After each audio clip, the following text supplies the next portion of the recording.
Hi dears, welcome to another online class of BCom Dream Education, and our subject is BRL 101 Overview of Retailing. Overview of Retailing third unit, third chapter, Retail Formats. അപ്പോൾ നമ്മൾ first 2 ചാപ്റ്ററുകളിലൂടെ എന്താണ് retail marketing അല്ലെങ്കിൽ ഒരു retail store എന്ന് പറഞ്ഞു കഴിഞ്ഞാൽ ആ കൺസെപ്റ്റിൽ ഇന്നത്തെ കാലത്ത് വന്ന മാറ്റങ്ങളെല്ലാം നോക്കിക്കണ്ടതാണ്. പരമ്പരാഗതമായി ഒരു റീറ്റെയിൽ മാർക്കറ്റ് അല്ലെങ്കിൽ ഒരു റീറ്റെയിൽ സ്റ്റോർ എന്നുകൊണ്ട് അർത്ഥമാക്കുന്നതും ഇന്നത്തെ കാലത്ത് റീറ്റെയിൽ സ്റ്റോറുകളുടെ ഇന്നത്തെ ട്രെൻഡുകളുമെല്ലാം നമ്മൾ ഫസ്റ്റ് ചാപ്റ്ററിൽ ഒന്ന് ഓടിച്ചു നോക്കിയതാണ്. അപ്പോൾ ഈ തേർഡ് യൂണിറ്റിൽ നമ്മൾ നോക്കുന്നത് റീറ്റെയിൽ ഫോർമാറ്റ് ആണ്. Retail format simply means the basic structure of a retail business which is conceived, designed and practiced. It may be vary from country to country and place to place. അപ്പോൾ ഈ retail format എന്ന് പറഞ്ഞു കഴിഞ്ഞാൽ ഒരു ചില്ലറ കച്ചവടം എന്ന് പറഞ്ഞു കഴിഞ്ഞാൽ അത് അത്രയും സ്മാൾ സൈസ് അല്ല എന്ന് നമ്മൾ പറഞ്ഞു കഴിഞ്ഞതാണ്. അപ്പോൾ ഒരു റീറ്റെയിൽ സ്റ്റോർ, ആ സ്റ്റോറിൻ്റെ ഐഡിയ, അതുപോലെ ആ സ്റ്റോറിൻ്റെ ഓർഗനൈസേഷൻ, അതിൻ്റെ ഡിസൈൻ, സ്ട്രക്ചർ, അതിൻ്റെ പ്രവർത്തനങ്ങൾ, ഇതെല്ലാം ഏത് ഫോർമാറ്റിലാണ്, ഏത് ഘടനയിലാണ് നമ്മൾ നടത്തിക്കൊണ്ടു പോകുന്നത്, അതിനെയാണ് ഇപ്പോൾ ഒരു റീറ്റെയിൽ ഫോർമാറ്റ് എന്നുള്ള വാക്കുകൊണ്ട് നമ്മൾ ഉദ്ദേശിക്കുന്നത്. ഏത് രീതിയിൽ? അപ്പോൾ പല രീതിയിലുണ്ടായിരിക്കാം. ഇപ്പോൾ എക്സാമ്പിൾ പറയുകയാണെങ്കിൽ ഒരു വലിയ കട, എന്നിട്ട് അതിൻ്റെ ഉള്ളിൽ ഓരോ പ്രൊഡക്റ്റുകളെയും ഡീൽ ചെയ്യാൻ ഓരോ ഡിപ്പാർട്ട്മെൻറ്റുകൾ, അങ്ങനെ ആവാം. അതല്ലെങ്കിൽ ചെറിയൊരു ഔട്ട്ലെറ്റ്, അതിൽ സിമിലർ ടൈപ്പ് ഓഫ് പ്രോഡക്ട്സ് മാത്രം അല്ലെങ്കിൽ സിംഗിൾ കമോഡിറ്റി മാത്രം, ആ രീതിയിലാവാം. അതുമല്ലെങ്കിൽ നമ്മുടെ ഏറ്റവും അടുത്തുള്ള നിയറസ്റ്റ് ലൊക്കാലിറ്റിയിലുള്ള ഒരു കൺവീനിയൻസ് സ്റ്റോർ ആവാം. എപ്പോൾ വേണമെങ്കിൽ നമ്മൾക്ക് പോയി പ്രോഡക്റ്റ് വാങ്ങിക്കുകയും സെൽഫ് സർവീസും പാർക്കിംഗ് ഫെസിലിറ്റിയും ഒക്കെ ഉള്ള ഒരു സ്റ്റോർ ആയിരിക്കാം. അങ്ങനെ ഏത് രൂപത്തിലാണോ നമ്മുടെ കസ്റ്റമേഴ്സിനെ സാറ്റിസ്ഫൈ ചെയ്യാൻ വേണ്ടി റീറ്റെയിൽ ബിസിനസ് നമ്മൾ ഫോർമുലേറ്റ് ചെയ്തിട്ടുള്ളത്, ആ ഫോർമാറ്റ് ആണ് retail format. And in India the retail stores originated in the form of standees, melas and markets. സാധാരണയായി പണ്ടൊക്കെ നമ്മുടെ നാട്ടിൽ ഈ റീറ്റെയിൽ മാർക്കറ്റിംഗ് അല്ലെങ്കിൽ റീറ്റെയിൽ മാർക്കറ്റ് എന്ന് പറയുന്ന ആശയം നടപ്പിലാക്കി തുടങ്ങിയത് ആഴ്ച ചന്തകളുടെയൊക്കെ രൂപത്തിലായിരുന്നു, അല്ലെങ്കിൽ മേളകളുടെ രൂപത്തിൽ ഏതെങ്കിലും ഒരു കൺവീനിയൻ്റ് ആയ പ്ലേസിൽ ഒരു തട്ടിക്കൂട്ട് ഷോറൂം എന്നുള്ള രീതിയിൽ അത്യാവശ്യം നമുക്ക് പ്രോഡക്റ്റിൻ്റെ സെയിൽസ് നടത്തുകയും വേണം, കൺസ്യൂമേഴ്സിന് വരാനും സൗകര്യം വേണം. ആ രീതിയിലുള്ള ചെറിയ ചെറിയ മേളകളായിട്ടും പിന്നെ ചില പ്രത്യേക ദിവസങ്ങളിൽ, നമ്മുടെ ആഴ്ചയിലെ ചില പ്രത്യേക ദിവസങ്ങളിൽ ചില പ്രത്യേക പ്രോഡക്റ്റുകൾ ഡീല് ചെയ്യുന്ന മാർക്കറ്റുകളായും ഒക്കെയാണ് പണ്ട് നമ്മൾ ഈ റീറ്റെയിൽ ഷോപ്പിംഗ് അല്ലെങ്കിൽ റീറ്റെയിൽ മാർക്കറ്റിംഗ് നടത്തിയിരുന്നത്. എന്നാൽ ഇന്നത്തെ കാലത്ത് അങ്ങനെയല്ല. ഒരുപാട് രീതികൾ മാറി. ട്രെൻഡുകൾ ഓരോ കാലഘട്ടം മാറുമ്പോൾ നമ്മുടെ ഇക്കണോമിക് സിസ്റ്റത്തിൽ വരുന്ന ഓരോ മാറ്റങ്ങളും റീറ്റെയിൽ മാർക്കറ്റിങ്ങിലും റിഫ്ലക്റ്റ് ചെയ്ത് കാണാറുണ്ട്. ആധുനിക കാലത്ത് റീറ്റെയിൽ മാർക്കറ്റിംഗ് എന്ന് പറഞ്ഞു കഴിഞ്ഞാൽ ഫ്രാഞ്ചൈസികളുണ്ട്, റീറ്റെയിൽ ഫാക്ടറി ഔട്ട്ലെറ്റുകളുണ്ട്, ഇലക്ട്രോണിക് ഷോപ്പിംഗ് മെത്തേഡ്സ് ഉണ്ട്, ഇന്റർനെറ്റ് മാർക്കറ്റിംഗ് ഉണ്ട്, കിയോസ്കുകളുണ്ട്. അങ്ങനെ ഒരുപാട് തരത്തിലുള്ള ഫോർമാറ്റുകൾ ഇന്ന് ഉപയോഗിക്കുന്നുണ്ട്. കാരണം എല്ലാത്തിലും നമ്മൾ എന്തിനു മാത്രമാണ് പ്രാധാന്യം കൊടുക്കുന്നത്? കസ്റ്റമേഴ്സിന്റെ കൺവീനിയൻസ്. നമ്മുടെ കസ്റ്റമേഴ്സ് ആരാണോ അവരെ ഏറ്റവും ഹയസ്റ്റ് സാറ്റിസ്ഫാക്ടറി ലെവലിൽ മെയിൻറ്റെയിൻ ചെയ്യുക എന്നുള്ളതാണ് ഓരോ ബിസിനസ്സുകാരുടെയും ലക്ഷ്യം. അപ്പോൾ അത്രയും നല്ല സർവീസ് പ്രൊവൈഡ് ചെയ്യാൻ പറ്റുന്നത് ഏതു രൂപത്തിലാണോ ആ രൂപം ഇന്ന് റീറ്റെയിൽ മാർക്കറ്റേഴ്സ് അഡോപ്റ്റ് ചെയ്യുന്നു. ഇപ്പോൾ വെൻഡിങ് മെഷീൻസ് ഒക്കെ, അതിനൊന്നും ഓപ്പറേറ്റ് ചെയ്യാൻ ആളുകൾ തന്നെ വേണ്ട, ഏത് സമയത്ത് വേണമെങ്കിൽ അത് പ്രവർത്തിക്കും. വർക്കിംഗ് ടൈം എന്ന് പറയുന്ന ഒരു ഹിൻഡ്രൻസ് തന്നെ അവിടെ വരുന്നില്ല, ഒരു ബാരിയർ തന്നെ ഇല്ല. അതേപോലെ തന്നെ 24/7 ആഴ്ചയിൽ 7 ദിവസവും പ്രവർത്തിക്കുന്ന, ഒരു ദിവസത്തിൽ 24 മണിക്കൂറും പ്രവർത്തിക്കുന്ന കൺവീനിയൻസ് സ്റ്റോറുകളുണ്ട്. അപ്പൊ പണ്ടൊക്കെ ആദ്യ കാലഘട്ടങ്ങളിൽ താൽക്കാലികമായി ഏതെങ്കിലും ഒരു പ്രദേശത്ത് ഒന്ന് അറേഞ്ച് ചെയ്തായിരുന്നു റീറ്റെയിൽ മാർക്കറ്റുകൾ ഓർഗനൈസ് ചെയ്തിരുന്നത്. പിന്നീട് കുറച്ചു കാലം കഴിഞ്ഞപ്പോൾ റീറ്റെയിലേഴ്സ് എന്ത് ചെയ്യാൻ തുടങ്ങി? അവർക്ക് ആവശ്യമുള്ള വസ്തുക്കൾ പല പല സ്ഥലങ്ങളിൽ പോയി പർച്ചേസ് ചെയ്ത് ഒരു സെൻട്രൽ പ്ലേസിൽ അസംബിൾ ചെയ്ത് ഒരു ഷോപ്പ് എന്നുള്ള ആശയത്തിൽ എത്തിച്ചേർന്നു. റീറ്റെയിൽ സ്റ്റോറുകൾ ഉണ്ടായി. സ്റ്റോറേജിന് പ്രാധാന്യം കൊടുക്കുന്ന തരത്തിലുള്ള റീറ്റെയിൽ സ്റ്റോറുകൾ ഉണ്ടായി.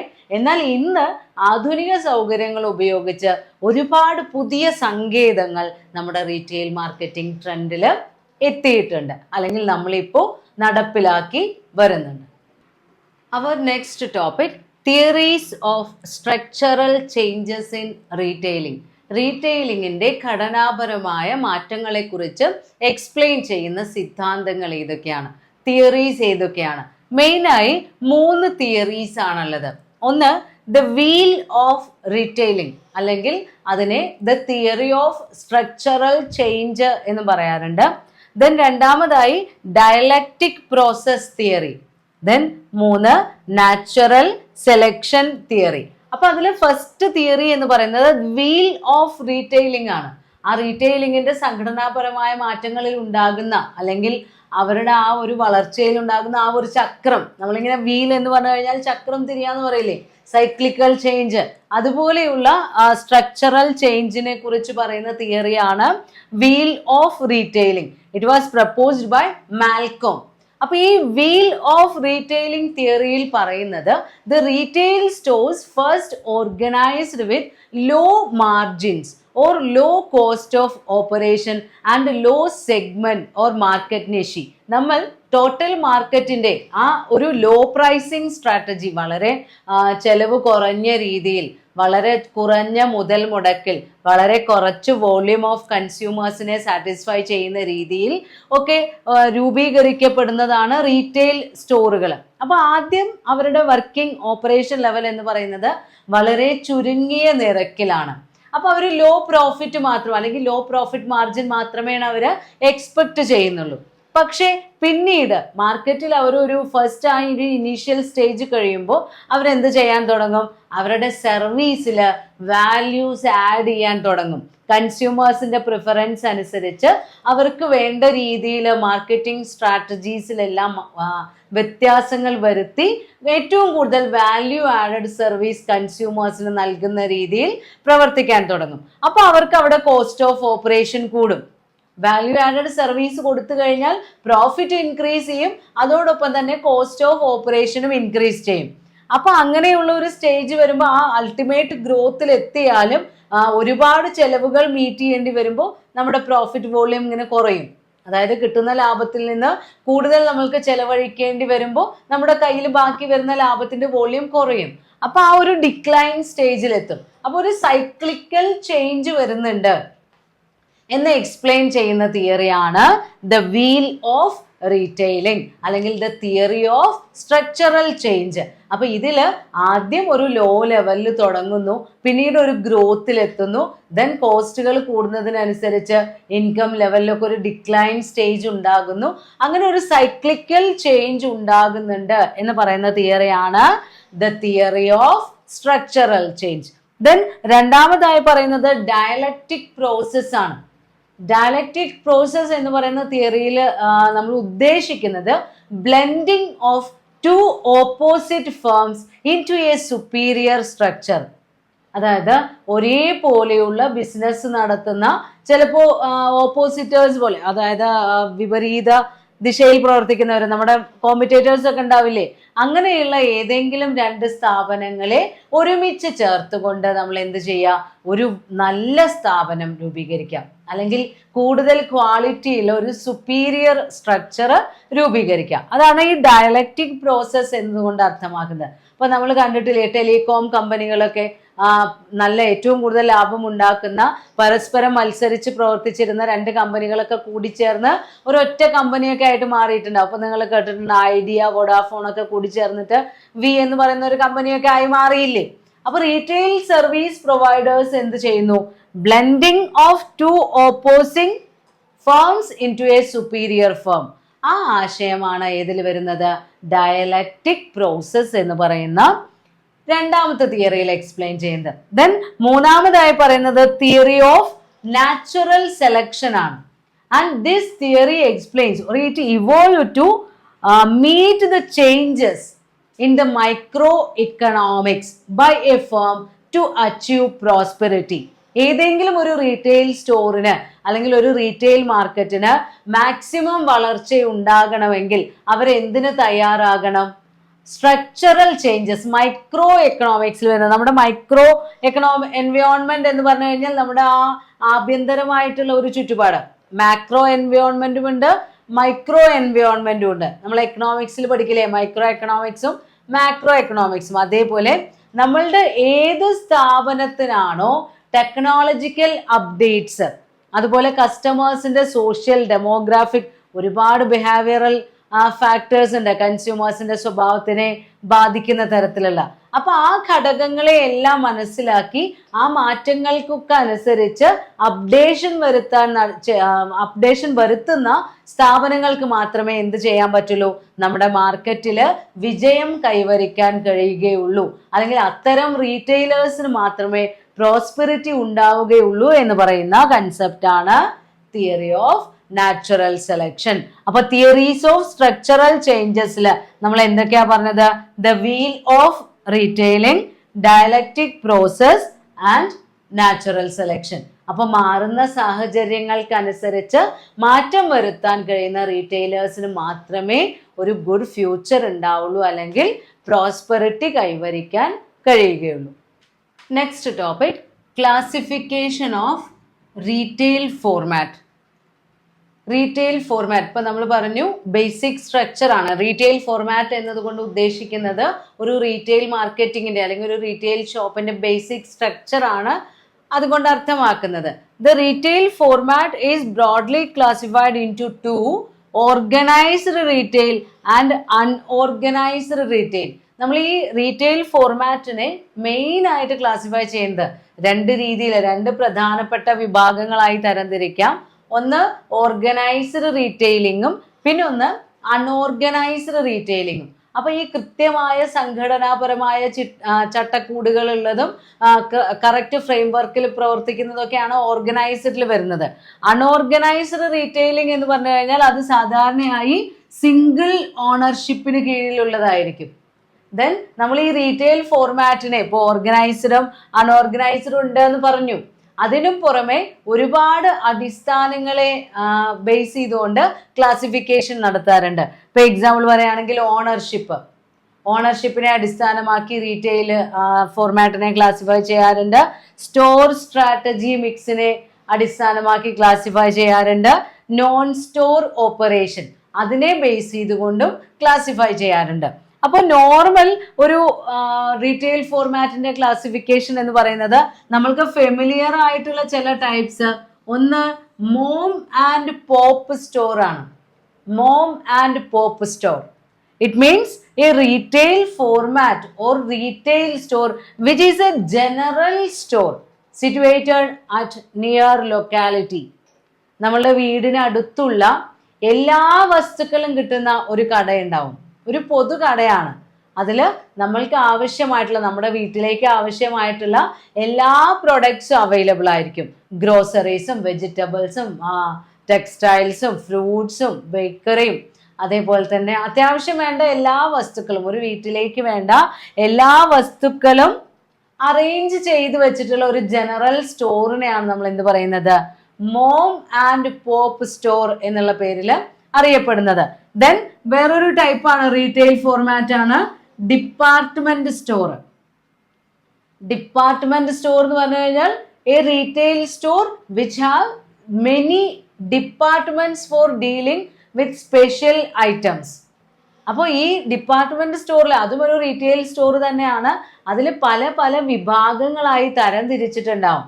ആ സ്റ്റോറിൽ അവൈലബിൾ ആയിട്ടുള്ള പ്രോഡക്ട്സിനെ ഇപ്പോൾ ബേക്കറിക്ക് ഒരു സെക്ഷൻ, മെഡിസിന് വേറൊരു സെക്ഷൻ, അങ്ങനെ കൃത്യമായി തരംതിരിച്ച് വ്യക്തമായി റാക്കുകളിലും ഷെൽഫുകളിലും ഒക്കെ ആയി പ്രോഡക്ട്സ് അറേഞ്ച് ചെയ്ത് വെച്ചിട്ടുള്ള ഒരു ഔട്ട്ലെറ്റ്, അതാണ് ഡിപ്പാർട്ട്മെന്റ് സ്റ്റോർ. ഇപ്പൊ ജനറൽ സ്റ്റോറിൽ എല്ലാ പ്രോഡക്റ്റും ആ സ്റ്റോറിലുള്ള ആൾക്ക് അറിയുന്നുണ്ടാവും ഏതൊക്കെ ഭാഗത്ത് ഏതൊക്കെ പ്രോഡക്റ്റ് ആണ് ഇരിക്കുന്നത്. അതല്ലാതെ ഒരു ബയർക്ക് പെട്ടെന്ന് ആ കടയിലേക്ക് ചെന്ന് കയറി കഴിഞ്ഞാൽ അവിടെ എവിടെയാണോ ഒരു പർട്ടിക്കുലർ ഐറ്റം ഇരിക്കുന്നത് എന്ന് ഐഡന്റിഫൈ ചെയ്യാൻ കഴിയില്ല. എന്നാൽ ഡിപ്പാർട്ട്മെന്റ് സ്റ്റോറിൽ അങ്ങനെയല്ല.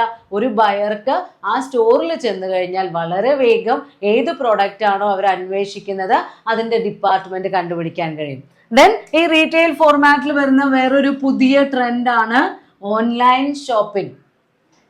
ഇന്റർനെറ്റിന്റെ സഹായത്തോടു കൂടി അല്ലെങ്കിൽ മൊബൈൽ ഫോണുകളുടെയോ ടെലിഫോൺസിന്റെയോ ഒക്കെ സഹായത്തോടു കൂടി നമ്മൾക്ക് എന്ത് ചെയ്യാം, ഇലക്ട്രോണിക് മീഡിയാസ് ഉപയോഗിച്ചുകൊണ്ട് പ്രൊഡക്റ്റ് ഓർഡർ ചെയ്യാം, ആ പ്രൊഡക്റ്റിന്റെ ഡെലിവറി സ്വീകരിക്കാം, പ്രൊഡക്റ്റിന്റെ ആഫ്റ്റർ സെയിൽ കംപ്ലൈന്റുകളോ സർവീസുകളോ ഡിമാൻഡ് ചെയ്യാം, നമ്മൾക്ക് റിട്ടേൺ ഉണ്ടെങ്കിൽ ഈസി റിട്ടേൺ ഫെസിലിറ്റി ഒക്കെ അവൈലബിൾ ആണ്. അങ്ങനെ ഓൺലൈൻ മീഡിയാസ് വഴി അല്ലെങ്കിൽ ഓൺലൈൻ ഇലക്ട്രോണിക് എക്യുപ്മെന്റ്സിന്റെ സഹായത്തോടു കൂടി നമ്മൾക്ക് നടത്താൻ കഴിയുന്ന റീറ്റെയിൽ ഫോർമാറ്റ് ആണ് ഇതിൽ വരുന്നത്. ഓൺലൈൻ ഷോപ്പിംഗിൽ വരുന്ന റീറ്റെയിൽ ഔട്ട്ലെറ്റ്സ്. ഫോർ എക്സാമ്പിൾ പറയുകയാണെങ്കിൽ ആമസോൺ, ഫ്ലിപ്കാർട്ട്, അങ്ങനെയൊക്കെയുള്ള ഓൺലൈൻ പ്ലാറ്റ്ഫോമുകളുണ്ട്. എന്ത് പ്രൊഡക്റ്റ് നമ്മൾക്ക് ആവശ്യമുള്ള ഏത് പ്രൊഡക്റ്റും ആ ഓൺലൈൻ പ്ലാറ്റ്ഫോമിൽ അവൈലബിൾ ആയിരിക്കും. അപ്പോൾ പല രൂപത്തിലുള്ള റീറ്റെയിൽ ഫോർമാറ്റുകൾ ഉണ്ട്. പലതിനെയും അടിസ്ഥാനമാക്കി നമ്മൾക്ക് പല പല കാറ്റഗറിയായി ഇതിന്റെ ക്ലാസിഫിക്കേഷൻ എക്സ്പ്ലെയിൻ ചെയ്യാൻ കഴിയും.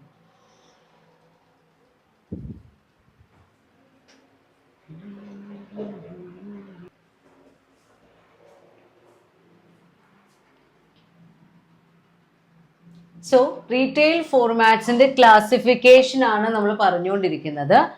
So classification on the basis of form of ownership. ഉടമസ്ഥാവകാശത്തിന്റെ ഏത് രീതിയിലുള്ള ഉടമസ്ഥന്മാരാണ് ആ റീറ്റെയിൽ ഫോർമാറ്റിനുള്ളത്, അതിനെ ബേസ് ചെയ്തുകൊണ്ട് നമ്മൾക്ക് 4 തരംതിരിക്കാം. റീറ്റെയിൽ ഫോർമാറ്റുകളെ 4 കാറ്റഗറീസ് ആയിട്ടാണ് ഡിവൈഡ് ചെയ്തിട്ടുള്ളത്. ഒന്ന് independent retailer, then retail chain, 3 retail franchising, 4 cooperatives. അപ്പൊ മറ്റേതൊരു ബിസിനസ് സ്ഥാപനത്തിനെയും പോലെ റീറ്റെയിൽ സ്റ്റോറുകൾക്കും സോൾ പ്രൊപ്രൈറ്റേഴ്സ് ആയിട്ടുള്ള ഓണേഴ്സ് ഉണ്ടായിരിക്കാം, പാർട്ട്നേഴ്സ് ആയിട്ടുള്ള ഓണേഴ്സ് ഉണ്ടായിരിക്കാം, കമ്പനികളുടെ ഓണർഷിപ്പിൽ ഉണ്ടായിരിക്കാം. അപ്പൊ ബാറ്റ എന്നൊക്കെ പറയുന്ന റീറ്റെയിൽ ഫോർമാറ്റ്, ആ റീറ്റെയിൽ സ്റ്റോർ നടത്തുന്നത് ഒരു പർട്ടിക്കുലർ കമ്പനിയാണ്. അപ്പൊ ഏത് തരത്തിലുള്ള ഓണേഴ്സിനും റീറ്റെയിൽ ബിസിനസ് നടത്താനുള്ള സ്വാതന്ത്ര്യമുണ്ട്. അപ്പൊ അതിലെ ഏറ്റവും ആദ്യത്തെ കാറ്റഗറിയാണ് നമ്മൾ പറയുന്നത് ഇൻഡിപെൻഡന്റ് റീറ്റെയിലർ. അതിന്റെ പേരിൽ തന്നെ ഉണ്ട്, സ്വതന്ത്രനായിട്ടുള്ള റീറ്റെയിലർ ആണ്. അപ്പൊ ഒരു പർട്ടിക്കുലർ ഷോപ്പ്, ആ പർട്ടിക്കുലർ ഷോപ്പിന് ഒരു പർട്ടിക്കുലർ ഓണർ, അയാൾ സ്വന്തം കയ്യിൽ നിന്ന് പൈസ എടുക്കുന്നു, പ്രോഡക്ട്സ് വാങ്ങിച്ച് കടകളിൽ അറേഞ്ച് ചെയ്യുന്നു, അയാളുടെ കടയിൽ നിന്ന് കൺസ്യൂമേഴ്സിന് പ്രോഡക്ട്സ് വിൽക്കുന്നു, ലാഭം ഉണ്ടാകുന്നത് അയാൾ എടുക്കുന്നു. ആ രീതിയിൽ നടക്കുന്ന ഒരു കംപ്ലീറ്റ് സെൽഫ് ഓൺഡ് എന്നൊക്കെ പറയാം. അങ്ങനെയുള്ള നല്ല സ്വാതന്ത്ര്യമുള്ള ഒരു റീറ്റെയിലർ. പക്ഷേ ഈ റീറ്റെയിലിംഗിന്റെ പ്രത്യേകത വളരെ ലോ കോസ്റ്റ് ആണ്. ഓപ്പറേറ്റിംഗ് കോസ്റ്റ് എന്ന് പറയുന്നത് വളരെ കുറവാണ്. അതുകൊണ്ട് തന്നെ ഏതൊരു വ്യക്തിക്കും ഇങ്ങനെയുള്ള സ്ഥാപനങ്ങൾ തുടങ്ങാൻ കഴിയും. അപ്പൊ ഇവിടെ പരാജയത്തിനുള്ള സാധ്യത കൂടുതലാണ്. കാരണം കടുത്ത മത്സരങ്ങൾ നേരിടേണ്ടി വരുമ്പോൾ വലിയ വലിയ സ്ഥാപനങ്ങളൊക്കെ ആയിട്ട്, മൾട്ടിനാഷണൽ കോർപ്പറേഷൻസ് ആയിട്ടൊക്കെ ആയിരിക്കും ചിലപ്പോൾ നമ്മൾക്ക് മത്സരിക്കേണ്ടി വരാം. അപ്പൊ അവരുമായി വിത്ത്സ്റ്റാൻഡ് ചെയ്ത് പോവാനുള്ള കപ്പാസിറ്റി ഒന്നും ഇൻഡിപെൻഡന്റ് റീറ്റെയിലേഴ്സിന് ഉണ്ടാകാറില്ല. പക്ഷെ സാധാരണ നാട്ടുംപുറങ്ങളിൽ ഒരുപാട് കണ്ടുവരുന്ന റീറ്റെയിൽ ഫോർമാറ്റ് ആണ് ഇൻഡിപെൻഡന്റ് റീറ്റെയിലർ. നല്ല മാനേജ്മെന്റ് സ്കില്ല് ഉണ്ടെങ്കിൽ മാത്രമേ ഈ ഇൻഡിപെൻഡന്റ് റീറ്റെയിലിംഗിൽ നമ്മൾക്ക് സക്സസ് നേടിയെടുക്കാൻ കഴിയുകയുള്ളൂ. ദെൻ രണ്ടാമത്തെ കാറ്റഗറിയാണ് റീറ്റെയിൽ ചെയിൻ. റീറ്റെയിൽ ചെയിൻ എന്ന് പറഞ്ഞു കഴിഞ്ഞാൽ അവിടെ ഒരു ചെയിൻ ഓഫ് ഔട്ട്ലെറ്റ്സ് ആണ്. There may be common ownership for multiple units. ഒരു ചെയിൻ ഓഫ് ഔട്ട്ലെറ്റ്സ്, അതിന്റെ ഓണർഷിപ്പ് എന്ന് പറയുന്നത് ഏതെങ്കിലും ഒരു പർട്ടിക്കുലർ ഗ്രൂപ്പ് ആയിരിക്കും, അല്ലെങ്കിൽ ഒരു പ്രത്യേക ഓണർഷിപ്പിന് കീഴിലുള്ള ഒരു ബോർഡ് ഓഫ് ഡയറക്ടേഴ്സോ അല്ലെങ്കിൽ കുറച്ച് പാർട്ട്നേഴ്സോ ഒക്കെ ആയിരിക്കും അതിന്റെ ഓണേഴ്സ് വരുന്നത്. അവർക്ക് കീഴിൽ പ്രവർത്തിക്കുന്ന ഒരുപാട് യൂണിറ്റുകൾ, ഒരു യൂണിറ്റ് മാത്രമല്ല ഒരു ചെയിനാണ്, ഒരു ശൃംഖല, മൾട്ടിപ്പിൾ യൂണിറ്റ്സ് ഉണ്ടായിരിക്കും. ആ ഫോർമാറ്റ് ആണ് റീറ്റെയിൽ ചെയിൻ എന്നറിയപ്പെടുന്നത്. ദെൻ മൂന്നാമത്തെ കാറ്റഗറിയാണ് റീറ്റെയിൽ ഫ്രാഞ്ചൈസിങ്. അപ്പൊ ഫ്രാഞ്ചൈസിങ് എന്ന് പറഞ്ഞു കഴിഞ്ഞാൽ it's an arrangement between franchisor and franchisee. Franchisor എന്ന് പറയുന്നത് ഒരു മാനുഫാക്ചററോ അല്ലെങ്കിൽ ഒരു ഹോൾസെയിലറോ ഒക്കെ ആയിരിക്കും. അവര് ഈ ഫ്രാഞ്ചൈസിയുമായി ഒരു എഗ്രിമെന്റിൽ എത്തുന്നു. എന്തിനു വേണ്ടിയുള്ള എഗ്രിമെന്റാ? The franchisee can operate business in the name of franchiser under a set of rules. കുറച്ച് നിയമങ്ങളൊക്കെ പറഞ്ഞു കൊടുക്കും. ഇത്തരം സ്റ്റാൻഡേർഡിൽ പ്രവർത്തിക്കണം, ഈ നിയമങ്ങളെല്ലാം പാലിക്കണം. അങ്ങനെയൊക്കെ ആണെങ്കിൽ നിങ്ങൾക്ക് ഈ ഫ്രാഞ്ചൈസി സ്വന്തം കയ്യിൽ നിന്ന് പൈസ എടുത്തിട്ടാണ് കേട്ടോ ബിസിനസ് യൂണിറ്റ് ഒക്കെ റെഗുലേറ്റ് ചെയ്ത് കൊണ്ടുപോകുന്നുണ്ടാവുക. അപ്പോൾ ഫ്രാഞ്ചൈസറുടെ പേര് ഉപയോഗിച്ചുകൊണ്ട് നമ്മൾക്ക് എന്ത് ചെയ്യാം? ബിസിനസ് നടത്താം. അപ്പോൾ പ്രശസ്തമായ ഒരു കമ്പനിയുടെ പേരിൽ അതിൻ്റെ ഒരു ബ്രാഞ്ച് എന്നുള്ള രീതിയിലൊക്കെയാവും നമ്മൾ പ്രവർത്തിക്കുന്നത്, ഫ്രാഞ്ചൈസി ആയിട്ട് പ്രവർത്തിക്കുന്നത്. അപ്പോൾ ഒരു ഫ്രാഞ്ചൈസറും ഫ്രാഞ്ചൈസിയും അവർക്കിടയിൽ കുറച്ച് നിയമങ്ങളും. അപ്പോൾ ഫ്രാഞ്ചൈസിക്ക് ഫ്രാഞ്ചൈസറുടെ പേരിൽ ബിസിനസ് ഓപ്പറേഷൻസ് ക്യാരി ഓൺ ചെയ്യാൻ കഴിയും. അതാണ് റീറ്റെയിൽ ഫ്രാഞ്ചൈസിങ്. ദെൻ ലാസ്റ്റിൽ വരുന്നത് കോപ്പറേറ്റീവ്സ് ആണ്. കോപ്പറേറ്റീവ്സ് പറഞ്ഞു കഴിഞ്ഞാൽ A group of independent retailers, ചെറുകിട ഉൽപാദകര് അല്ലെങ്കിൽ ചെറുകിട മാർക്കറ്റിംഗ് നടത്തുന്ന ഒരു കൂട്ടം റീറ്റെയിലേഴ്സ് ഒരുമിച്ച് ചേർന്ന് ഒരു സംഘം ചേരുക. കോപ്പറേറ്റീവ്സ് എന്ന് പറഞ്ഞു കഴിഞ്ഞാൽ തന്നെ സഹകരണ സംഘങ്ങളാണ്. അപ്പൊ അവിടെ സഹകരണമാണ് പ്രധാനം. Corporation, they will share their resources or products or facilities for their common advantage. മൊത്തത്തിലുള്ള ഗുണത്തിന് വേണ്ടി അവരുടെ കയ്യിലുള്ള റിസോഴ്സുകളോ അവർക്കുള്ള സൗകര്യങ്ങളോ അവരുടെ മാനേജ്മെന്റ് സ്കില്ലോ സ്റ്റോറേജ് സ്പേസോ എക്യുപ്മെന്റ്സോ ഒക്കെ ഷെയർ ചെയ്യുന്നുണ്ടായിരിക്കും. കാരണം ആ ഷെയറിങ് കൊണ്ട് എല്ലാവർക്കും ഗുണമുണ്ടാകുന്നുണ്ട്. ഏതെങ്കിലും ഒരു പർട്ടിക്കുലർ റീറ്റെയിലർ ഒറ്റയ്ക്ക് നിന്ന് കഴിഞ്ഞാൽ അയാൾക്ക് ഒരിക്കലും അത്രയും ലാഭം ഉണ്ടാക്കാൻ കഴിയില്ല. അപ്പോൾ ഗ്രൂപ്പ് ഓഫ് റീറ്റെയിലേഴ്സ് ഒരു സംഘം എന്നുള്ള രീതിയിൽ ഒരു സൊസൈറ്റി ആയി പ്രവർത്തിക്കുന്ന ഫോർമാറ്റാണ് കോപ്പറേറ്റീവ്സ്, സഹകരണ സംഘങ്ങൾ എന്ന് പറയും. ഇപ്പൊ എക്സാമ്പിൾ പറയുകയാണെങ്കിൽ അമുൽ എന്ന് പറയുന്നത് നമ്മുടെ ഡയറി പ്രോഡക്ട്സ് ആണ്. നമ്മൾക്കറിയാം പാലുൽപ്പന്നങ്ങൾ. അമുൽ എന്ന് പറയുന്നത് ഗുജറാത്തിലുള്ള ഒരു കൂട്ടം ക്ഷീരോത്പാദകർ ചേർന്നുകൊണ്ട്, ചെറിയ ചെറിയ ക്ഷീരോത്പാദകര് ഒരു ഗ്രൂപ്പായി ചേർന്ന് ഒരു മിൽക്ക് മാർക്കറ്റിംഗ് ഫെഡറേഷൻ രൂപീകരിച്ചതാണ്, ക്ഷീരോത്പാദക സഹകരണ സംഘം.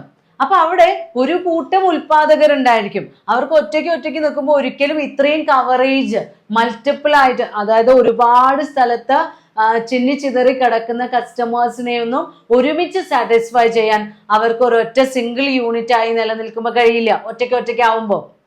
പക്ഷെ അവർ ഒരുമിച്ച് ചേർന്ന് കഴിഞ്ഞാൽ അവരെല്ലാവരും കൂടെ ചേർന്ന് ഒരു വലിയ സഹകരണ സംഘം രൂപീകരിക്കുന്നു. ആ സഹകരണ സംഘം എന്ത് ചെയ്യും? നമ്മുടെ രാജ്യത്തുടനീളം, രാജ്യത്ത് നിന്നില്ല, എത്രയാണോ നമ്മൾ മാർക്കറ്റ് കവർ ചെയ്യാൻ ഉദ്ദേശിക്കുന്നത് അത്രയും സ്ഥലത്ത് ആവശ്യമുള്ള കൺസ്യൂമേഴ്സിന് ആവശ്യമുള്ള പ്രോഡക്റ്റ് വേണ്ട രീതിയിൽ എത്തിച്ചു കൊടുക്കുന്നു.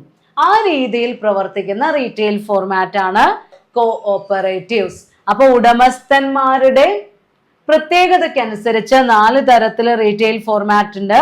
Independent retailer, retail chain, retail franchising and cooperatives.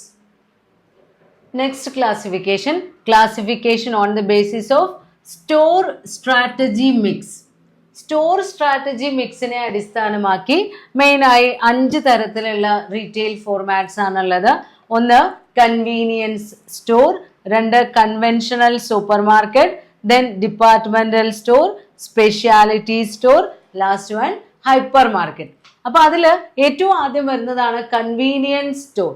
Convenience store എന്ന് പറഞ്ഞു കഴിഞ്ഞാൽ the store available at our near locality which provide all needs of customers or which provide product and services for satisfying their customers needs. നമ്മുടെ സ്റ്റോറിൽ എത്തുന്ന കസ്റ്റമേഴ്സിന് ആവശ്യമുള്ള എല്ലാ വസ്തുക്കളും അവരുടെ ഏറ്റവും അടുത്ത ലൊക്കാലിറ്റിയിൽ അവൈലബിൾ ആക്കി കൊടുക്കുന്ന കടകളാണ് കൺവീനിയൻസ് സ്റ്റോർ എന്ന് പറയുന്നത്. നമ്മൾക്ക് ഏറ്റവും കൂടുതൽ സൗകര്യപ്രദമായി അവിടെ പോയി പർച്ചേസ് ചെയ്യാൻ കഴിയും. അത് സാധാരണയായി ഒരുപാട് പാർക്കിംഗ് ഫെസിലിറ്റീസ് അല്ലെങ്കിൽ ഈസിനെസ് ഏറ്റവും അടുത്ത് നമ്മൾക്ക് അപ്രോച്ച് ചെയ്യാൻ ഏറ്റവും അടുത്തായിരിക്കും.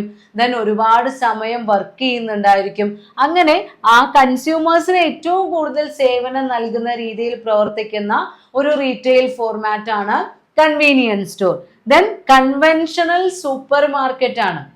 സൂപ്പർ മാർക്കറ്റ് എന്ന് പറഞ്ഞു കഴിഞ്ഞാൽ സാധാരണയായി അതിന്റെ ആശയം എന്നത് തന്നെ എല്ലാ വസ്തുക്കളും ലഭിക്കുന്ന കട എന്നാണ്. സാധാരണ നമ്മൾ ഡിപ്പാർട്ട്മെന്റൽ സ്റ്റോർ അല്ലെങ്കിൽ സൂപ്പർ മാർക്കറ്റ് എന്ന് പറയുമ്പോൾ അതിന്റെ അവൈലബിലിറ്റി സൂചിപ്പിക്കാറുള്ളത് പിൻ ടു എയ്റോപ്ലെയിൻ എന്നാണ്. അതായത് ഒരു സേഫ്റ്റി പിന്ന് മുതൽ ഒരു എയ്റോപ്ലെയിൻ വരെ ലഭ്യമാകുന്ന കട എന്നുള്ള രീതിയിലാണ് അതിശയോക്തി കലരുന്ന തരത്തില് നമ്മൾ എക്സ്പ്ലെയിൻ ചെയ്യാറുള്ളത്. ദാറ്റ് മീൻസ് അവിടെ എത്തുന്ന കൺസ്യൂമേഴ്സിന് ആവശ്യമുള്ളത് എല്ലാം ആ ഒരു സിംഗിൾ റൂഫിനടിയിൽ അവൈലബിൾ ആണ്. അതാണ് ഒരു സൂപ്പർ മാർക്കറ്റിന്റെ ആശയം.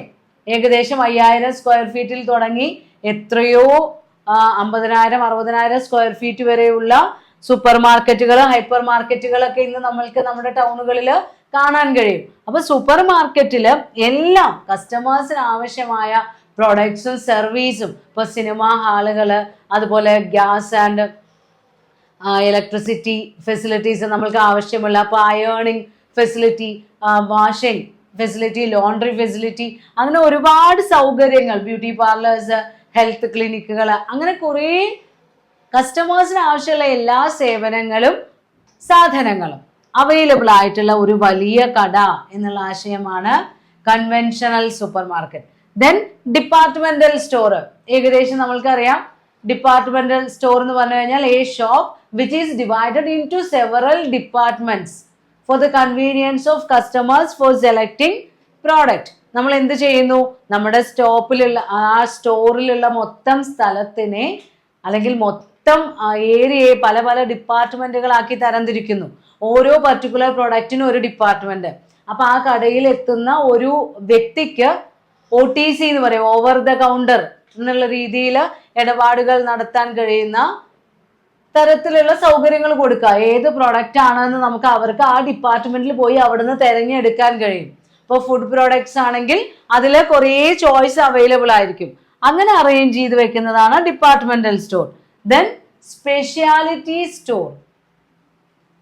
സ്പെഷ്യാലിറ്റി സ്റ്റോർ എന്ന് പറയുന്ന റീറ്റെയിൽ ഫോർമാറ്റിൽ ഒരു പർട്ടിക്കുലർ ടൈപ്പ് ഓഫ് പ്രോഡക്റ്റ് മാത്രം, അല്ലെങ്കിൽ ഒരു പ്രത്യേക കാറ്റഗറിയിലുള്ള പ്രോഡക്ട്സ് മാത്രമേ അവിടെ നിന്ന് അവൈലബിൾ ആയിരിക്കുള്ളൂ. ഇപ്പൊ എക്സാമ്പിൾ പറയുകയാണെങ്കിൽ ജ്വല്ലറീസ്, ഗോൾഡ്, ഡയമണ്ട്സ്, സിൽവർ, അങ്ങനെയുള്ള ഓർണമെന്റ്സ്, നമുക്ക് ആവശ്യമുള്ള ഏത് തരത്തിലുള്ള ഓർണമെന്റ്സും അവൈലബിൾ ആകുന്ന പർട്ടിക്കുലർ ഷോപ്പ് ഫോർമാറ്റ് ആണ് ജ്വല്ലറി. അതൊരു സ്പെഷ്യൽ സ്റ്റോറിന് എക്സാമ്പിൾ ആണ്. Then hyper markets. Super market എന്ന് പറഞ്ഞാൽ തന്നെ നമുക്കറിയാം അത്രയും ഫെസിലിറ്റി അവൈലബിൾ ആണ്.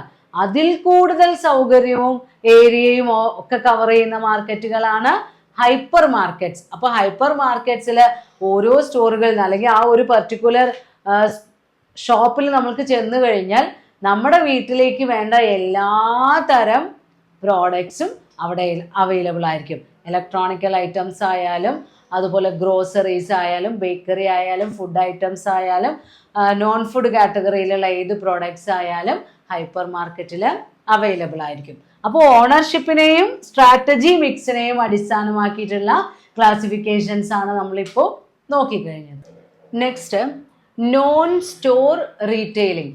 ഒരു പർട്ടിക്കുലർ ഷോപ്പോ അല്ലെങ്കിൽ ഒരു പർട്ടിക്കുലർ പ്ലേസിൽ നമ്മൾ കൺസ്യൂമേഴ്സിനെ വിളിച്ചുകൂട്ടി products വിൽക്കുകയൊന്നുമല്ല.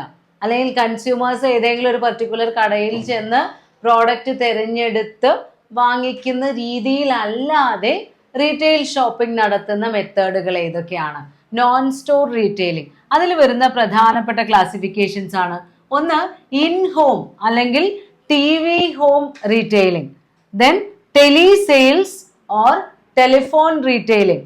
Then catalogue retailing, direct response retailing, automatic vending and also electronic retailing or E-tailing. ഇതിലൊന്നും എന്ത് വേണ്ട? ഒരു പർട്ടിക്കുലർ സ്റ്റോറിലേക്ക് ആക്സസ് വേണ്ട, അതല്ലെങ്കിൽ നമ്മൾ ഒരു കടയിലേക്ക് പോവേണ്ട ആവശ്യമില്ല. അപ്പൊ ഇതിലെ ഫസ്റ്റ് കാറ്റഗറിയാണ് ഇൻ ഹോം റീറ്റെയിലിംഗ് അല്ലെങ്കിൽ TV home retailing. In this system, the retailers explains about the usage of their product and their features by demonstrating through TV channels. നമ്മുടെ വീട്ടിലിരുന്ന് TV കണ്ടുകൊണ്ടിരിക്കുമ്പോൾ തന്നെ നമ്മൾക്ക് എന്ത് ലഭിക്കുന്നു?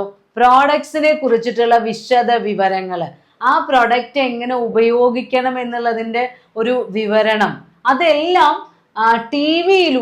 ടിവിയിലുള്ള ചാനലുകളിലൂടെ നമ്മൾക്ക് ലഭിക്കുന്നു. എന്നിട്ട് ആ പരസ്യത്തിൻ്റെ കൂടെ ഒരു ഫോൺ നമ്പറും കൊടുത്തിട്ടുണ്ടാവും. അല്ലെങ്കിൽ ഒരു ഇമെയിൽ അഡ്രസ്സ് കൊടുത്തിട്ടുണ്ടാവും.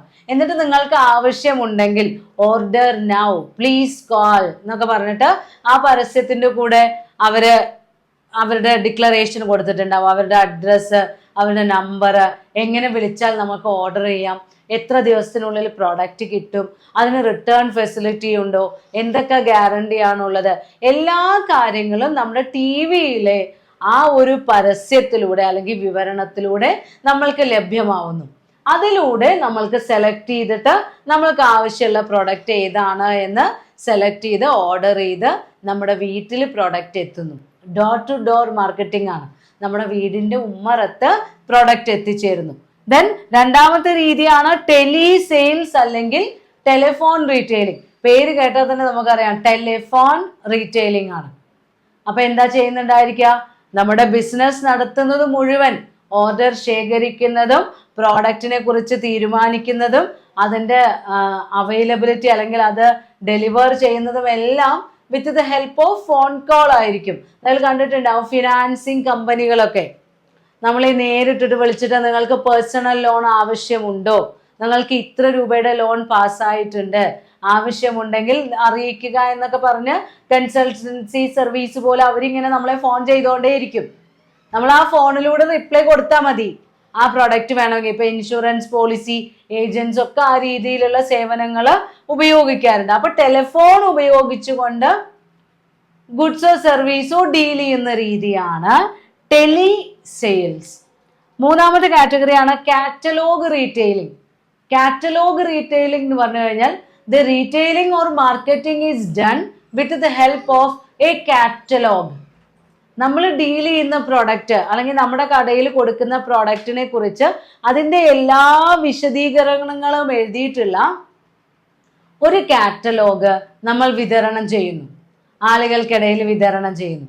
എന്നിട്ട് ആ കാറ്റലോഗ് വായിച്ച് അതിലത്തെ വിവരങ്ങളിൽ അട്രാക്ട് ചെയ്യപ്പെട്ടിട്ടുള്ള കൺസ്യൂമേഴ്സ് നമ്മളെ സമീപിക്കുന്നു, നമ്മുടെ പ്രോഡക്ട്സ് വാങ്ങി ഉപയോഗിക്കുന്നു. ഇപ്പൊ എക്സാമ്പിൾ പറയുകയാണെങ്കിൽ ഇപ്പോ വിവിധ തരത്തിലുള്ള ഇപ്പൊ പിസ്സ ഹട്ടുകളൊക്കെ ഉണ്ട്, അല്ലെങ്കിൽ ചിക്കൻ പ്രോഡക്ട്സ് ഒക്കെ കൊടുക്കുന്ന പുതിയ പുതിയ റീറ്റെയിൽ ഫോർമാറ്റിലൂടെ സപ്ലൈ നടത്തുന്ന സ്ഥാപനങ്ങളൊക്കെ ഈ രീതി ഉപയോഗിക്കാറുണ്ട്, കാറ്റലോഗ് റീറ്റെയിലിംഗ്. ദെൻ വേറൊരു മെത്തേഡാണ് direct response retailing. Direct response ആണ് customer to dealer, direct response. അപ്പൊ ഇതിൽ ചെയ്യുന്നത് മാഗസിൻസിലോ ന്യൂസ് പേപ്പേഴ്സിലോ അല്ലെങ്കിൽ മറ്റുള്ള ഏതെങ്കിലും മീഡിയം ഉപയോഗിച്ചുകൊണ്ട് നമ്മൾ ഡീൽ ചെയ്യുന്ന പ്രോഡക്റ്റിനെ കുറിച്ചും നമ്മളുടെ കടയെ കുറിച്ചും എല്ലാമുള്ള വിശദീകരണങ്ങൾ നമ്മുടെ കസ്റ്റമേഴ്സിലേക്ക് എത്തിക്കുന്നു. എന്നിട്ട് അവർക്ക് ഒരു നമ്പർ കൊടുക്കും അല്ലെങ്കിൽ ഒരു ലിങ്ക് ഓഫ് കോണ്ടാക്ട് കൊടുക്കും. ഒന്നുകിൽ ഇമെയിൽ അഡ്രസ് ആയിരിക്കാം, അല്ലെങ്കിൽ നമ്മുടെ വാട്സപ്പ് നമ്പർ ആയിരിക്കാം. എന്നിട്ട് അവരോട് ആവശ്യമുള്ളവർ ഡയറക്റ്റ് ഞങ്ങൾക്ക് വിളിക്കുക അല്ലെങ്കിൽ കോണ്ടാക്ട് അസ് എന്ന് പറഞ്ഞിട്ട് നമ്മൾ നമ്മുടെ നമ്പറോ ഇമെയിൽ അഡ്രസ്സോ ഒക്കെ പ്രൊവൈഡ് ചെയ്യുന്നു. ആ രീതിയിൽ നടത്തുന്ന മെത്തേഡാണ് ഡയറക്റ്റ് റെസ്പോൺസ്. കൺസ്യൂമേഴ്സിന്റെ പ്രതികരണങ്ങൾ നേരിട്ട് ശേഖരിക്കുന്നു. അടുത്തതാണ് ഓട്ടോമാറ്റിക് വെൻഡിങ്. ഓട്ടോമാറ്റിക് വെൻഡിങ് എന്ന് പറഞ്ഞു കഴിഞ്ഞാൽ ഒരു സ്റ്റോർ കീപ്പറുടെയോ സെയിൽസ്മാന്റെയോ ഒരു ആവശ്യമില്ല. അതേപോലെ ഷോപ്പ് അടച്ചിടേണ്ട ആവശ്യമില്ല, എല്ലാ സമയവും വിൽപ്പന നടന്നുകൊണ്ടിരിക്കും. അങ്ങനെയുള്ള മെഷീനറീസ് ഉണ്ട്. ഇപ്പൊ എക്സാമ്പിൾ പറയുകയാണെങ്കിൽ ബാങ്കിങ് ബിസിനസ്. പണ്ടൊക്കെ നമുക്ക് ബാങ്കിങ് അവേഴ്സിൽ മാത്രമേ ക്യാഷ് വിഡ്രോ ചെയ്യാൻ കഴിഞ്ഞിരുന്നുള്ളൂ. എന്നാൽ ഓട്ടോമാറ്റഡ് ടെല്ലർ മെഷീൻ എന്ന് പറയുന്ന ATM സർവീസുകൾ വന്നപ്പോൾ എന്തായി? നമ്മൾക്ക് എപ്പോൾ വേണമെങ്കിൽ നമ്മുടെ അക്കൗണ്ടിലുള്ള ക്യാഷ് വിഡ്രോ ചെയ്യാം. രാത്രിയോ പകലോ ഒരു കുഴപ്പമില്ല, ഏത് സമയത്തും നമ്മൾക്ക് ആ സർവീസ് അവൈലബിൾ ആണ്. അതേപോലെ തന്നെ ഇപ്പോൾ കൊക്കക്കോള അങ്ങനെയൊക്കെയുള്ള സോഫ്റ്റ് ഡ്രിങ്ക്സ് അതൊക്കെ വെൻഡിങ് മെഷീൻസ് ഉണ്ട്. ചോക്ലേറ്റ്സിന് വെൻഡിങ് മെഷീൻസ് ഉണ്ട്. നമ്മൾ ആ കോയിൻ ഇൻസേർട്ട് ചെയ്യേണ്ട സ്ഥലത്ത് അല്ലെങ്കിൽ കാർഡ് ഇൻസേർട്ട് ചെയ്യേണ്ട സ്ഥലത്ത് ആ പൈസ അല്ലെങ്കിൽ ആ ATM കാർഡോ എന്താണെന്ന് വെച്ചാൽ അത് ഇൻസേർട്ട് ചെയ്ത് നമ്മുടെ പിൻ നമ്പറൊക്കെ അടിച്ചു കൊടുത്തു കഴിഞ്ഞാൽ ഏത് പ്രൊഡക്റ്റാ വേണ്ടതെന്ന് അവരുടെ ആ സ്ക്രീനിൽ ഇങ്ങനെ മെനു വരും. ആ പ്രൊഡക്റ്റ് ആ സ്ക്രീനിൽ നോക്കി സെലക്ട് ചെയ്യുക, അതിനുള്ള ക്യാഷ് ഡെപ്പോസിറ്റ് ചെയ്യുക. അപ്പോൾ ഇപ്പുറത്ത് കൂടെ ആ വെൻഡിങ് മെഷീൻ്റെ പ്രൊഡക്റ്റ് അവൈലബിൾ ആവുന്ന ആ ഹോളിലൂടെ അല്ലെങ്കിൽ ആ ഒരു പർട്ടിക്കുലർ വേയിലൂടെ നമ്മൾക്ക് ആ പ്രോഡക്റ്റ് നമ്മുടെ കയ്യിൽ എത്തിച്ചേരും. രാത്രി ആയാലും കുഴപ്പമില്ല, പകലായാലും കുഴപ്പമില്ല. റെയിൽവേ സ്റ്റേഷനുകളിലൊക്കെ ഇങ്ങനെയുള്ള മെഷീൻസ് ധാരാളം അവൈലബിൾ ആണ്. ദെൻ അടുത്ത രീതിയാണ് ഇ-ടെയിലിംഗ് അല്ലെങ്കിൽ ഇലക്ട്രോണിക് റീറ്റെയിലിംഗ്. ഓൺലൈൻ ഫെസിലിറ്റീസ് ഉപയോഗിച്ചുകൊണ്ട് മാർക്കറ്റിംഗ് നടത്തുന്ന രീതിയാണിത്. ഇലക്ട്രോണിക് ഡിവൈസസ് മാത്രമാണ് ആശയം. ഒരു കമ്പ്യൂട്ടർ അല്ലെങ്കിൽ ഒരു സെൽഫോൺ ഉണ്ടെങ്കിൽ ആ സെൽഫോണിലുള്ള ഓൺലൈൻ പ്ലാറ്റ്ഫോം വഴി നമ്മൾക്ക് പ്രോഡക്റ്റിന് ഓർഡർ നൽകാൻ കഴിയും, പേയ്മെന്റ് അടയ്ക്കാൻ കഴിയും, ഡെലിവറി സ്വീകരിച്ചു എന്ന് അതിൽ മാർക്ക് ചെയ്യാൻ കഴിയും, കംപ്ലൈന്റ് ഉണ്ടെങ്കിൽ ഫയൽ ചെയ്യാൻ കഴിയും, റിട്ടേൺ ഉണ്ടെങ്കിൽ ആ ഓപ്ഷൻ ആക്ടിവേറ്റ് ചെയ്ത് കഴിഞ്ഞാൽ റിട്ടേൺ നടത്താനും കഴിയും. എല്ലാം ഇലക്ട്രോണിക് ടൂൾസ് ഉപയോഗിച്ചുകൊണ്ട് നടത്തുന്ന റീറ്റെയിലിംഗ് ആണ് ഇ-ടെയിലിംഗ് അല്ലെങ്കിൽ ഇലക്ട്രോണിക് റീറ്റെയിലിംഗ്. ഇതെല്ലാം നോൺ സ്റ്റോർ റീറ്റെയിലിംഗിന്റെ ഫോമുകളാണ്. റീറ്റെയിൽ ഫോർമാറ്റിൽ വരുന്ന നെക്സ്റ്റ് ടോപ്പിക് ആണ് മോഡേൺ റീറ്റെയിൽ ഫോർമാറ്റ്. ഏറ്റവും ആധുനിക രീതിയിൽ നമ്മളിപ്പോൾ റീറ്റെയിലിംഗ് മാർക്കറ്റിംഗ് നടത്തിക്കൊണ്ടിരിക്കുന്ന ബേസിക് സ്ട്രക്ചേഴ്സ് ആണ്.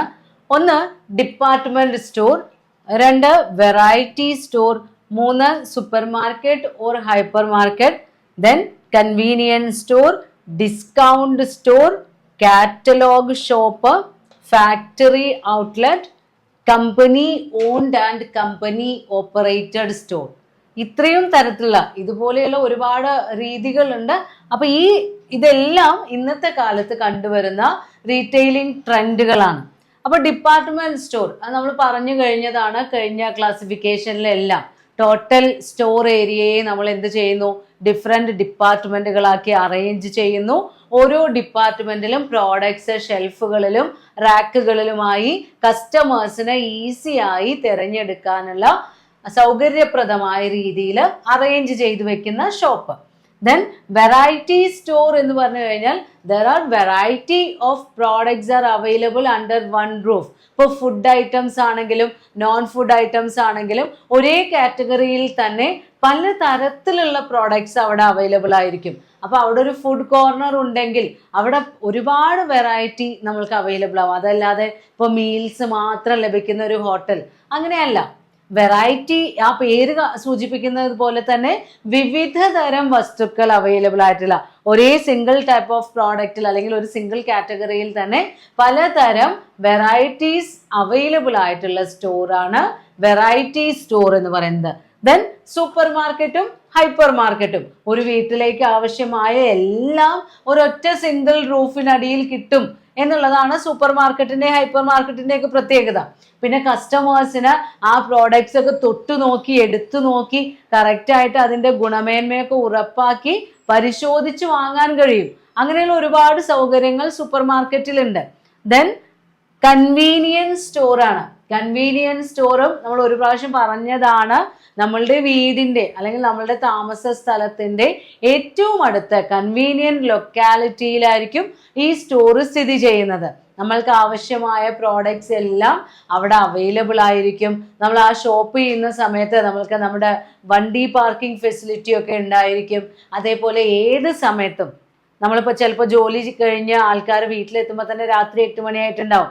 അപ്പൊ സാധാരണ ചെറിയ ചെറിയ റീറ്റെയിൽ ഷോപ്പുകളൊക്കെ 8 മണി 9 മണിയാകുമ്പോഴേക്കും ക്ലോസ് ചെയ്യും. പക്ഷെ കൺവീനിയൻസ് സ്റ്റോറുകൾ അങ്ങനെയല്ല. കസ്റ്റമേഴ്സിന്റെ സൗകര്യത്തിന് വേണ്ടി കുറച്ച് അധിക സമയം കൂടി തുറന്ന് പ്രവർത്തിക്കുന്ന സ്ഥാപനങ്ങളായിരിക്കും. അങ്ങനെ ആൾക്കാരുടെ സൗകര്യത്തിനനുസരിച്ച് പ്രവർത്തിക്കുന്ന ഒരു റീറ്റെയിൽ ഔട്ട്ലെറ്റ് ആണ് കൺവീനിയൻസ് സ്റ്റോർ. ദെൻ അടുത്തതാണ് ഡിസ്കൗണ്ട് സ്റ്റോർ. പേരിൽ തന്നെ ഉണ്ട് ഡിസ്കൗണ്ട്. അപ്പൊ the products are available at favourable discount. Price reduction ഉണ്ടാവും അവിടെ. അവിടെ EDLP എന്ന് പറയുന്ന സ്ട്രാറ്റജിയാണ് അവർ ഉപയോഗിക്കുക.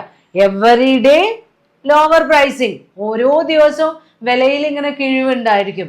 ദെൻ ഈ കട അവരെ ഇടയ്ക്കിടയ്ക്ക് അവിടെയുള്ള പ്രോഡക്റ്റ് ഒക്കെ വിറ്റുപോയി പുതിയ പ്രോഡക്ട്സ് ആണ് ഉള്ളത് എന്ന് അറിയിപ്പിക്കാൻ വേണ്ടി ആ കടയുടെ, അതായത് ചിലപ്പോൾ അത് അധികവും ഇങ്ങനെ മേളകൾ പോലെയൊക്കെയാണ് സംഘടിപ്പിക്കുക. മഹാലാഭമേള എന്നൊക്കെ പറഞ്ഞിട്ട് നിങ്ങൾ കേട്ടിട്ടില്ലേ? അപ്പൊ അവരതിന്റെ ലേ ഔട്ടൊക്കെ ഇടയ്ക്കിടയ്ക്ക് വ്യത്യാസപ്പെടുത്തിക്കൊണ്ടിരിക്കും. ഡിസ്പ്ലേയിൽ വെച്ചിട്ടുള്ള പ്രൊഡക്റ്റ് ഒക്കെ ഓരോ ദിവസവും അവർ മാറ്റും. കാരണം അവിടെ സെയിൽസ് നടക്കുന്നുണ്ട്, അവിടെ നല്ല നല്ല പ്രോഡക്ട്സ് ആണ് ഉള്ളത് എന്ന് മറ്റുള്ളവരെ ബോധ്യപ്പെടുത്താൻ വേണ്ടി ഇത്രയും വിലക്കുറവിൽ നിങ്ങൾക്ക് വേറെ എവിടെയും ലഭിക്കില്ല എന്നൊക്കെ പരസ്യം ചെയ്തിട്ടാണ് അവർ പ്രോഡക്ട്സ് വിൽക്കുന്നത്. അങ്ങനത്തെ സ്റ്റോറുകളാണ് ഡിസ്കൗണ്ട് സ്റ്റോർ. സാധാരണക്കാർക്ക് വളരെയധികം ഉപയോഗപ്രദമായ ഒരു കട. Then catalogue shop. Catalogue shop എന്ന് പറയുമ്പോൾ നമ്മുടെ ഷോപ്പിൽ വളരെ കുറച്ച് പ്രൊഡക്ട്സ് ഡിസ്പ്ലേക്ക് വെച്ചിട്ടുണ്ടാവും. പക്ഷെ നമ്മൾ ചെല്ലുമ്പോൾ അവരൊരു കാറ്റലോഗ് തരും. അത്രയും പ്രൊഡക്ട്സ് അവരുടെ സ്റ്റോറിൽ അവൈലബിൾ ആയിരിക്കും. നമ്മൾക്ക് നോക്കിയാൽ കാണാൻ കഴിയില്ല, അവരുടെ ഗോഡൌണിലാവും ചിലപ്പോൾ സൂക്ഷിച്ചിട്ടുണ്ടാവും. പക്ഷെ നമ്മൾ കാറ്റലോഗ് നോക്കി ഏതെങ്കിലും ഒരു മോഡൽ ഓർഡർ ചെയ്യുകയാണെങ്കിൽ അവർ ആ പ്രോഡക്റ്റ് നമ്മൾക്ക് എത്തിച്ചു തരും. നമ്മൾക്ക് ആ പ്രോഡക്റ്റ് കൊണ്ടുവന്ന് പരിശോധിക്കാനും അതിൻ്റെ പ്രത്യേകതകളും എല്ലാ ഫീച്ചേഴ്സും എക്സ്പ്ലെയിൻ ചെയ്തു തരും. ദെൻ അടുത്തതാണ് ഫാക്ടറി ഔട്ട്ലെറ്റ്. ഫാക്ടറി ഔട്ട്ലെറ്റ് എന്ന് പറയുമ്പോൾ നല്ല ബ്രാൻഡഡ് പ്രോഡക്ട്സ് ആയിരിക്കും. പക്ഷേ ചിലപ്പോൾ എന്തെങ്കിലും ചെറിയ രീതിയിലുള്ള എന്തെങ്കിലും ഒരു ക്വാളിറ്റിയിലുള്ള വ്യത്യാസം. ഇപ്പൊ സാധാരണ ബ്രാൻഡഡ് പ്രോഡക്ട്സിന് നമ്മൾ എക്സ്പെക്ട് ചെയ്യുന്ന ഒരു ക്വാളിറ്റി ഉണ്ടാവും, അതിന്റെ സ്പെസിഫിക്കേഷൻസ് ഉണ്ടാവും. അത് വളരെ പെട്ടെന്നൊന്നും പരിശോധിച്ചാൽ നമ്മൾക്ക് പറയാൻ കഴിയില്ല. പക്ഷെ സൂപ്പർ ചെക്കിംഗ് ഡിപ്പാർട്ട്മെന്റിൽ നിന്ന് ചിലപ്പോൾ എന്തെങ്കിലും ചെറിയ ഒരു നൂലിന്റെ പിഴവോ അങ്ങനെ എന്തെങ്കിലും കാരണങ്ങൾ കൊണ്ട് സബ്സ്റ്റാൻഡേർഡ് എന്ന് കാറ്റഗറൈസ് ചെയ്ത പ്രോഡക്റ്റ് ഉണ്ടാവും ഫാക്ടറികളിൽ നിന്ന്. അതല്ലെങ്കിൽ ഔട്ട്ഡേറ്റഡ് ആയിട്ടുള്ള ഫാഷൻ മാറിപ്പോയി പക്ഷെ നല്ല ക്വാളിറ്റി പ്രോഡക്റ്റ് ആയിരിക്കും. അങ്ങനെയുള്ള പ്രോഡക്ട്സ് സാധാരണക്കാർക്ക് മിതമായ നിരക്കിൽ നൽകുന്ന ഷോറൂമുകളാണ് ഫാക്ടറി ഔട്ട്ലെറ്റ്. ദെൻ ലാസ്റ്റിൽ പറഞ്ഞത് company owned and company operated store. അതായത് ഈ റീറ്റെയിൽ ഔട്ട്ലെറ്റ്സ് എന്ന് പറയുന്നത് അതിന്റെ ഉടമസ്ഥന്മാര് ഏതെങ്കിലും ലാർജ് സ്കെയിൽ കമ്പനി ആയിരിക്കും. ആ ഷോപ്പ് നടത്തുന്നതും അതിന്റെ ഉടമസ്ഥാവകാശവും അവർക്ക് തന്നെ ആയിരിക്കും. പക്ഷെ റീറ്റെയിൽ ഷോപ്പാണ്. എല്ലാ ഏരിയയും കവർ ചെയ്യാൻ വേണ്ടി രാജ്യത്തിന്റെ അല്ലെങ്കിൽ അവരുടെ മാർക്കറ്റ് ടോട്ടൽ ഏരിയ എത്രയാണോ അതിന്റെ വിവിധ സ്ഥലങ്ങളിൽ ഈ ഷോറൂമുകൾ അറേഞ്ച് ചെയ്തിട്ടുണ്ടാവും. Operated and owned by the company itself. Example പറയുകയാണെങ്കിൽ ബാറ്റയുടെയൊക്കെ ഷോറൂമുകൾ, റിലയൻസിന്റെ ഷോറൂം, ബാറ്റയുടെ ഷോറൂം, അങ്ങനെയുള്ള കടകൾ. ഇതൊക്കെയാണ് മോഡേൺ ട്രെൻഡ്സ്. ദെൻ ഈ യൂണിറ്റിലെ ലാസ്റ്റ് ടോപ്പിക്കാണ് ചെയിൻ സ്റ്റോഴ്സ് ഇൻ ഇന്ത്യ. ഏറ്റവും റീസെന്റ് ആയി നമ്മുടെ റീറ്റെയിൽ ട്രെൻഡിൽ കണ്ടുവരുന്ന ഒരു ഫോർമാറ്റ് ആണ് ചെയിൻ സ്റ്റോഴ്സ്. ചെയിൻ സ്റ്റോഴ്സ് എന്ന് പറയുമ്പോൾ ഒരു കോമൺ ഓണർഷിപ്പ് ഉണ്ടായിരിക്കും, അതേപോലെ മൾട്ടിപ്പിൾ യൂണിറ്റ്സും ഉണ്ടാവും. മെയിനായി ഈ ചെയിൻ സ്റ്റോഴ്സ്, ഇന്ത്യയിൽ ചെയിൻ സ്റ്റോഴ്സ് റീറ്റെയിലിംഗ് കണ്ടുവരുന്ന മേഖലകൾ: ഒന്ന് ഫുഡ് ചെയിൻ, രണ്ട് ഹെൽത്ത് ആൻഡ് ബ്യൂട്ടി പ്രോഡക്റ്റ്, മൂന്ന് ക്ലോത്തിങ് ആൻഡ് ഫുട്വെയർ ചെയിൻ, നാല് home furniture house hold goods chain, durable goods chain, leisure and pleasure goods chain. അപ്പോൾ ഈ ഫുഡ് മാർക്കറ്റിംഗ് ഒക്കെ ഏറ്റവും ആദ്യ കാലഘട്ടങ്ങളിൽ ഫുഡ് റീറ്റെയിൽ മാർക്കറ്റിംഗ് എന്ന് പറഞ്ഞു കഴിഞ്ഞാൽ ചെറിയ വീടുകളോടനുബന്ധിച്ചുള്ള കടകളായിരുന്നു. അതല്ലെങ്കിൽ ഒരേ വീട്ടിലെ ആളുകൾ തന്നെ ജോലി ചെയ്തുകൊണ്ട് ഓർഗനൈസ് ചെയ്യുന്ന കടകളായിരുന്നു ഉണ്ടായിരുന്നത്. എന്നാൽ ഇന്ന് അങ്ങനെയല്ല. ഒരേ ബ്രാൻഡിലുള്ള പ്രോഡക്ട്സ് നമ്മൾക്ക് എവിടെ വേണമെങ്കിൽ കിട്ടും. ഇപ്പൊ KFC ചിക്കൻ നമ്മൾക്ക് എത്രയോ സ്ഥലങ്ങൾ അവൈലബിൾ ആണ്. അപ്പോൾ ഫുഡ് ചെയിൻസ് ആണ് ഇന്നത്തെ കാലത്തുള്ളത്, അല്ലാതെ പണ്ടത്തെ ഇൻഡിപെൻഡന്റ് ആയിട്ടുള്ള ചെറിയ ഫുഡ് റീറ്റെയിൽ മാർക്കറ്റുകളല്ല. ഫുഡ് ചെയിൻ മാർക്കറ്റിങ്ങിന് പുറമെ റീറ്റെയിൽ ഔട്ട്ലെറ്റിൽ അവൈലബിൾ ആയിട്ടുള്ള ചെയിൻ മാർക്കറ്റിംഗ്സ് ആണ് ബ്യൂട്ടി പ്രോഡക്ട്സ്, ഹെൽത്ത് പ്രോഡക്ട്സ് ഒക്കെ. ഇപ്പൊ എക്സാമ്പിൾ ആയിട്ട് പതഞ്ജലി, ഹിമാലയാസ്, ഇതിൻ്റെയൊക്കെ റീറ്റെയിൽ ഔട്ട്ലെറ്റ്സുകൾ നമ്മൾക്കൊരു ചെയിൻ ആയിട്ട് പല സ്ഥലങ്ങളിൽ കാണാൻ കഴിയും. Then clothing and footwear chains, നമ്മൾക്ക് സാധാരണ ഉപയോഗിക്കുന്ന ഡ്രസ്സുകൾ അല്ലെങ്കിൽ ഫുട്വെയറിൻ്റെയൊക്കെ ചെയിൻ മാർക്കറ്റിംഗ് ഒരുപാട് പോപ്പുലർ ആണ്. അപ്പോൾ ബാറ്റ ഷോറൂംസ്, റിലയൻസിൻ്റെ ട്രെൻഡ്സ് ഷോറൂംസ്, അങ്ങനെ അലൻസ് ഓൺലി ഡീലേഴ്സിൻ്റെ ഔട്ട്ലെറ്റ്സ് എല്ലാം ഒരുപാട് റീറ്റെയിൽ ഫോർമാറ്റിൽ നമ്മൾക്ക് അവൈലബിൾ ആണ്. Clothing and footwear chain. Then home furniture and household goods, നമ്മുടെ വീടുകളിൽ ഉപയോഗിക്കുന്ന ഇപ്പൊ നീൽകമൽ ഫർണിച്ചർ, അങ്ങനെയൊക്കെയുള്ള ഒരു പർട്ടിക്കുലർ ബ്രാൻഡിന്റെ, നിങ്ങളുടെ ടെക്സ്റ്റില് അങ്ങനെയുള്ള ചില കമ്പനികളുടെ പേരൊക്കെ പറയുന്നുണ്ട്. ഇപ്പോൾ home centre by lifestyle and home shop, Godrej interior, അങ്ങനെ ഓരോ പർട്ടിക്കുലർ പ്രോഡക്ട്സ്, ഹൗസ് ഹോൾഡ് പ്രോഡക്ട്സിന്റെ റീറ്റെയിൽ ചെയിൻ അവൈലബിൾ ആണ്. Then home furniture and household goods, അതിലാണ് ഇപ്പൊ നമ്മൾ നീൽകമലും ഗോദ്രേജും ഒക്കെ പറഞ്ഞത്. പിന്നെ ഡ്യൂറബിൾ ഗുഡ്സ് ചെയിൻ, ഇപ്പൊ ക്രോമ, അങ്ങനെയുള്ള ചില പർട്ടിക്കുലർ റീറ്റെയിൽ ഔട്ട്ലെറ്റ്സ് ഒക്കെ നമുക്കറിയാം ഡ്യൂറബിൾ പ്രോഡക്ട്സിന്റെ സപ്ലൈ നടത്തുന്നവരാണ്. അപ്പൊ ന്യൂ റീറ്റെയിൽ ഫോർമാറ്റില് ചെയിൻ മാർക്കറ്റിംഗ് അല്ലെങ്കിൽ ചെയിൻ ഫോർമാറ്റ് അഡോപ്റ്റ് ചെയ്ത മേഖലകളാണ് നമ്മൾ പറയുന്നത്. ദെൻ വരുന്നത് leisure and personal goods chain. നമ്മൾക്ക് ലെഷർ ടൈമിൽ ഉപയോഗിക്കുന്ന, ഇപ്പോൾ വ്യായാമത്തിനൊക്കെ വേണ്ടി ഉപയോഗിക്കുന്ന പ്രോഡക്ട്സ്, അങ്ങനെയുള്ള റീറ്റെയിൽ ഷോറൂമുകളുണ്ട്. Then company owned and operated, last ഒരു ടൈപ്പാണ് കമ്പനി ഓൺഡ് ആൻഡ് ഓപ്പറേറ്റഡ്. അതായത് ചെയിൻ ആയിട്ട് ഏതെങ്കിലും മെയിൻ കമ്പനി ഡീൽ ചെയ്യുന്ന പ്രോഡക്റ്റ് ആയിരിക്കും. ഇപ്പൊ ബാറ്റ ഷോറൂമുകളൊക്കെ ഉണ്ട്. അപ്പോൾ അങ്ങനെയുള്ള ഓരോ രീതിയിലുള്ള ട്രെൻഡുകൾ നമ്മൾക്ക് അവൈലബിൾ ആണ്. അപ്പൊ ചെയിൻ റീറ്റെയിൽ ഔട്ട്ലെറ്റ്സ് എന്ന് പറഞ്ഞു കഴിഞ്ഞാൽ ഒരു കോമൺ ഓണർ ഉണ്ടായിരിക്കും, പക്ഷെ ഒരുപാട് മൾട്ടിപ്പിൾ യൂണിറ്റ്സ് ഉണ്ടാവും, റീറ്റെയിൽ ഔട്ട്ലെറ്റ്സ് അവൈലബിൾ ആയിരിക്കും. ഇവയിലൂടെ കൺസ്യൂമേഴ്സിന് ആവശ്യമുള്ള പ്രോഡക്ട്സ് ആൻഡ് സർവീസസ് നമ്മൾ സപ്ലൈ ചെയ്യുന്നു. അപ്പൊ ഈ ചാപ്റ്ററിൽ റീറ്റെയിൽ ഫോർമാറ്റ്സ് ഇൻ ഇന്ത്യ എന്ന് പറയുന്ന ഈ ചാപ്റ്ററിൽ നമ്മൾ ഇന്ത്യയിൽ ഇന്ന് അവൈലബിൾ ആയിട്ടുള്ള മോഡേൺ ട്രെൻഡ്സ് ആണ്, റീറ്റെയിൽ ഫോർമാറ്റിൽ വരുന്ന മോഡേൺ ട്രെൻഡ്സും അതുപോലെ തന്നെ അതിനെ ബേസ് ചെയ്യുന്ന തിയറീസും ഒക്കെയാണ് ഡിസ്കസ് ചെയ്തിട്ടുള്ളത്.